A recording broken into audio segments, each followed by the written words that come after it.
ચલો જલ્દી ફટાફટ.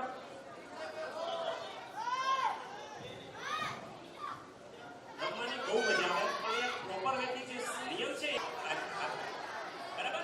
બંને હાથ આગળ એટલે એ સમજી લઈશું. બંને હાથ આગળ રહેશે. એક હાથમાં 5-5 ની ટીમ છે. જો કેવો ઠંડો થઈ ગયો.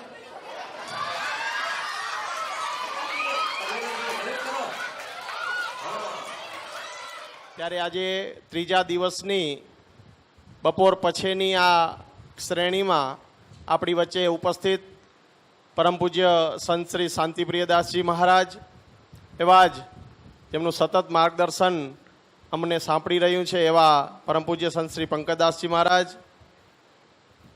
રશ્મિ જેમનું ઉપનામ છે એવા કવિ શ્રી રમેશભાઈ ભટ્ટ સાહેબ, સમૂહ લગ્ન સમિતિના પ્રમુખ અમારા સાથી કાર્યકર મિત્ર જયંતિ બાપા, સમાજના વડીલો, મહિલા સંઘના માનનીય પ્રમુખ સેવક ભગવતીબેન, તેમજ જેમના થકી આ કાર્યક્રમ ઉદ્ભવિત થયો છે તેવા સૌ શિબિરાર્થી બાળકો, હું વિનંતી કરીશ શ્રી પંકજદાસજી મહારાજને કે આપ આ બાળકોને માર્ગદર્શિત કરશો.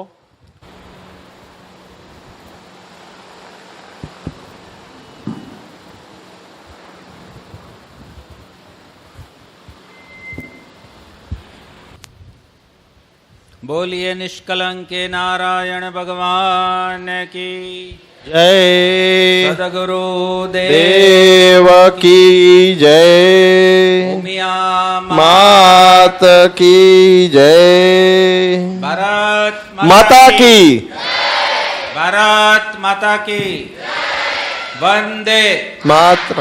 वंदे. खूब सुंदर बराबर गर्मीना मस्त माहौलમાં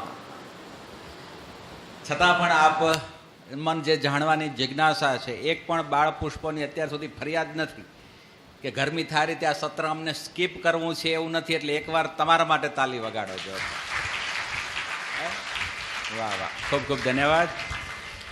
બાળ સુસંસ્કાર શિબિરનો ત્રીજા દિવસનું ત્રીજું સત્ર, અને આમ તો આ શિબિરનું ત્રીજું છેલ્લું સત્ર કહી શકાય. કાલે તો પછી સમાપન સત્ર છે.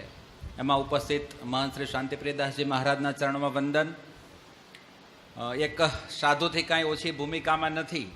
હું તો ઘણી વખતે મારા લેક્ચરમાં કહું છું હર્ષુકભાઈ કે સાધુ હોવું એ એક ચિત્તની અવસ્થા છે. બાહ્ય દેખાવ કે બાહ્ય પોશાકનો કોઈ એમાં માયને રાખતું નથી. જયંતિ બાપા કે જે ટી શર્ટ અને જીન્સની અંદર પણ સાધુ હોઈ શકે અને ભગવાધારીમાં પણ સંસારી અને શેતાન હોઈ શકે. એટલે એવા જ ભગવું નથી પહેર્યું, પણ જેમના વિચારો આપણે જાણ્યા, જેમની પાસે અમે પણ અડધો કલાક અંદર રૂમમાં ડિબેટ કરી, અને જેનું જીવન સાધુ જેવું છે અને આપણા સમાજ સાથે એમને જે સારો ધરોબો કેળવ્યો છે એવા સાહેબ શ્રી રમેશભાઈ ભટ્ટ સાહેબ, જયંતિભાઈ અને આપ સૌ ખૂબ સુંદર શિક્ષણ અહીંયાથી આપ ગ્રહણ કરી રહ્યા છો, એક પછી એક સારા સારા વક્તાઓ પાસેથી. મજા આવે છે? ઘર યાદ આવે છે? તોય કાલે જવું પડશે. કાલ બપોર પછી અહીંયા કોઈ અમે રાખશો, ફરથી બોલાવશું તો આવશો? ઘરે રહી ગયા એને આવવાનું મન થાય એવું કરવાનું છે આપણે. અને એવું કેવી રીતે થશે કે અહીંયા તમને જે શીખવાડવામાં આવ્યું છે, જે સંસ્કારો મળ્યા છે, જે નીતિ નિયમો અહીંયાથી ફોલો કરવાનું કહ્યું છે, એ ઘરે જઈને તમે ફોલો કરશો તો આ બધી મહેનત ભામાશાઓની ને આયોજકોની ને આ ટ્રસ્ટી મંડળને જે આ વ્યવસ્થા, સમાજે વ્યવસ્થા ગોઠવી છે એ સાર્થક ત્યારે થશે બેટા. હા, એટલે ઘરે જઈને તમારામાં ચેન્જ આવવો જોઈએ, એમ લાગવું જોઈએ કે ના ના ખરેખર શિબિરમાં જઈને આવ્યા છે તો કંઈક ચેન્જ છે. આ શિક્ષાપત્રીને મંત્રો અમે 2 દિવસ વિઝિટ કરી, કાલે પણ કુટીરોની વિઝિટ કરી, આજે પણ કરી. 1 કે 2 જણાને બાદ કરતાં ઘણા બધામાં સારો એવું પ્રોગ્રેસ દેખાય છે અને સારી વસ્તુ છે. અને એમાં કદાચ એકાદક મંત્ર ઓછો આવડે ને તો કાલે મને યાદ નથી પણ અમે એક કુટીરમાં ગયા હતા, ત્યાં દીકરી રડવા માંડી ગઈ. બેટા હું એમ કહું છું કે લઘુતા ગ્રંથિમાં ક્યારેય ન આવવું જોઈએ. સમજણ પડી? નથી આવડતા તો એનો પ્રયત્ન કરી લેવાનો. એક એવો જ એક ઠોઠ વિદ્યાર્થી હતો તારો કે જેને કશું યાદ નહોતું રહેતું. આમ તો એવા ઉદાહરણો તો ઘણા બધા છે. કાલ રાત્રે આપણે પ્રોજેક્ટરથી સાહેબ બતાવતા હતા, એમાં પણ આપણે જોયું.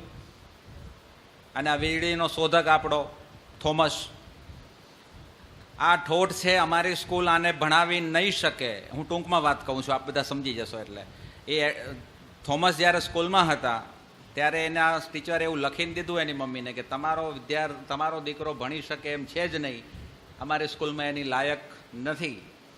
ઘરે આવીને એની મમ્મી એને પૂછ્યું ચિઠ્ઠીમાં શું લખ્યું છે, તો એની મમ્મીએ એને એવું કીધું કે તમારો દીકરો ઘણો બધો હોશિયાર છે એટલે અમારી સ્કૂલે તમને લાયક નથી ને ભણાવી નહીં શકે. આવું પોઝિટિવ વાત આપી અને એ વીજળીનો શોધક બન્યો. એટલે ક્યારેય આવી માનસિકતા, એટલે ક્યારેય આવી લઘુતા ગ્રંથિમાં ના આવતા. મને 2-3 પોઈન્ટ જે યાદ આવ્યા છે ને એ તમને ખાસ કહેવા છે એટલા માટે. એક તો આ પોઈન્ટ હતો કે મારી કુટીરની બીજી દીકરી કે દીકરાને આવડી ગયું ને મને રહી ગયા નહીં, એવું કશું નથી. અને એક વખત યાદ રહી જવાથી કાંઈ એવું થતું નથી. આ સતતનો અભ્યાસ હશે ને તો યાદ રહી જશે. એક વરદરાજ નામનો દીકરો હતો, એને સ્કૂલમાં એમ થયું, ગુરુકુળ પરંપરામાં ભણતો હતો, એને એવું થયું કે મને કંઈ યાદ રહેતું નથી અને હવે મારું શું થશે. મારી સાથેના બધા સહ અધ્યાયીઓ છે ખૂબ આગળ નીકળી ગયા છે. તો હવે ડિપ્રેશનમાં આવ્યો અને પછી એને વિચાર કર્યો કે હું સુસાઇડ કરી લઉં, આત્મહત્યા કરી લઉં. 8-9 વર્ષનો દીકરો હતો હજી. સુસાઇડ કરવા માટે કૂવા પાસે ગયો અને કૂવામાં કૂદકો મારવાની તૈયારી કરતો હતો. એ સમયમાં, એ પહેલાંનો સમય, ગુરુકુળ પરંપરાની વાત છે ત્યારની. એટલે કૂવા ઉપર એને જોયું કે દોરડાથી લીસોટા પડેલા હતા. ગરગડીની શોધ નથી થઈ ગામમાં, એટલે રોજ પાણી સિંચવા જાય, પાણી ખેંચે એટલે પથ્થર ઉપર એ દોરડાથી કાપા પડેલા હતા. અને તરત એના મગજમાં વિચાર ઝબક્યો કે આવું નરમ દોરડું જો આ પથ્થરને ઘસીને કાપા પાડી શકતું હોય તો હું પણ રોજ સતત નિયમિત મહેનત કરીશ તો ચોક્કસ ધાર્યું પરિણામ હું લઈ આવી શકીશ. આ વિચાર એના હૃદયની અંદર ઝબક્યો અને એને તરત સુસાઇડ કરવાનો વિચાર માંડી વાળ્યો અને કઠણમાં કઠણ પરિશ્રમ કરી અને ટોપ નંબરનો વિદ્યાર્થી બન્યો. બરાબર? એટલે ક્યારેય એવા નાસીપાત ન થતા. અહીંયા મંત્રો ના આવડે તોય નાસીપાત ન થતા ને તમે એજ્યુકેશનમાં ભણો છો ત્યાંય કદાચ ઓછા માર્ક આવે તો ક્યારેય આવું પગલું કોઈ દિવસ ભરવું નહીં ને ડિપ્રેશનમાં આવવું નહીં અને લઘુતા ગ્રંથિમાં ક્યારેય આવવું નહીં. મેં લગભગ પહેલા જ દિવસે કહ્યું હતું, અહીંયા કહ્યું હતું કે ક્યાંક માનુકવા શિબિરમાં વાત કરી હતી, મને યાદ નથી પણ ફરીથી કહી દઉં છું કે હાઈ એજ્યુકેટેડ થયેલા હોય છે ને એને અભણ માણસો નોકરી પર રાખતા હોય છે, એવાય હોય છે. એટલે બહુ સારા માર્ક આવવા એ જ સફળતા નથી સાહેબ, કેળવણી જરૂરી છે. બરાબર કે નહીં? એટલે આ બંને વાતોને જરા ધ્યાનમાં રાખજો. શિક્ષાપત્રી તમે તૈયાર કરો છો. એક નાની સરખી વાત કહી અને વિશેષ આપણે આવા મહાનુભાવ સાંપડ્યા છે તો વધુ પડતા એમને સાંભળશું આપણે. ભુજ તાલુકાનું એક નાનું સરખું કરબોઈ ગામ, આજથી 125 વર્ષ પહેલાંની વાત છે. એક નાનો સરખો દીકરો 8-10 વર્ષનો, જે તે સમયમાં ગામની અંદર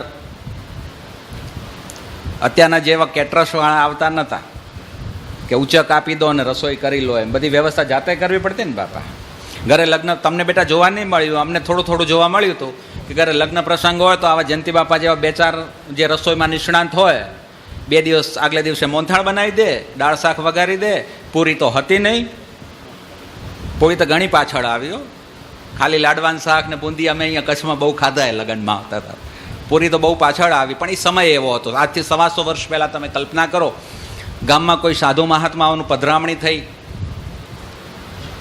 ગામ પણ કેવા, ઘર પણ કેવા બધાના 2 રૂમ ને ઓસરી, બીજું કાંઈ મળે નહીં. એટલે જે મહેમાન આવે એને મંદિરમાં ઉતારો દેવાનો હોય અને એમાંય આવા સાધુ મહારાજ આવ્યા હતા, મંદિરમાં ઉતારો આપ્યો અને બીજા દિવસે ગામ આખું ભેગું થઈને સત્સંગ કરવાનું હતું. એના માટેનું કાચું સીધું ને એ બધું મંદિરમાં સમાજવાડીમાં મુકાયું. ગામના વડીલ આવા જયંતિ બાપા જેવા એક વડીલે એ દીકરો જે નાનો 8-10 વર્ષનો હતો એને એમ કહ્યું, જા દીકરા આ વસ્તુ એક મંદિરની સમાજવાડીમાં આપણું સીધું પડ્યું છે ત્યાં મૂકી આવ. બાળ સહજ સ્વભાવે ટાંપું કરીને મંદિરમાં મૂકવા ગયો. રાશન બધું પડેલું હતું, દાળ ચોખા લોટ, ગોળની ભીલ્લીએ પડી હતી બાજુમાં. હવે એ સમય અને ગોળ જોઈને ખાવાનું મન થઈ જાય? તમને તો ના થાય. હવે એ તો ગોળ ને રોટલી અમે ખાધી એટલે અમને થાય. તમને તો પીઝા જોઈને ખાવાનું મન થાય, બર્ગર જોઈને ખાવાનું મન થાય? થાય ને? હાય નથી કહેતા. ખોટું શું બોલો છો? અહીંયા પીઝા નથી ખાતા? પાણીપુરી? હા, એ પાણી આવી ગયું મોઢામાં જો બધાને. હે, પણ એ સમયમાં બેટા બહારની કશું વસ્તુ ખાવા નથી, ગોળ પણ ખાવા નતો મળતો. બાળ સહજ સ્વભાવમાં દીકરાએ ગોળ મોઢામાં લઈ, આટલી કાંકરી પડી હશે મોઢામાં મૂકી, મોઢામાં ગોળ છે વસ્તુ મૂકીને દીકરો બહારે નીકળે છે શેરીમાં. ગામના જે મુખીએ ટાંપુ બતાવ્યું હતું એ મુખી પાછા વડીલ સામા મળ્યા, દીકરાને ઊભો રાખે છે. દીકરા ઊભો રહે, અહીંયા આવ. મેં કહ્યું તું એ કામ કરી આવ્યો?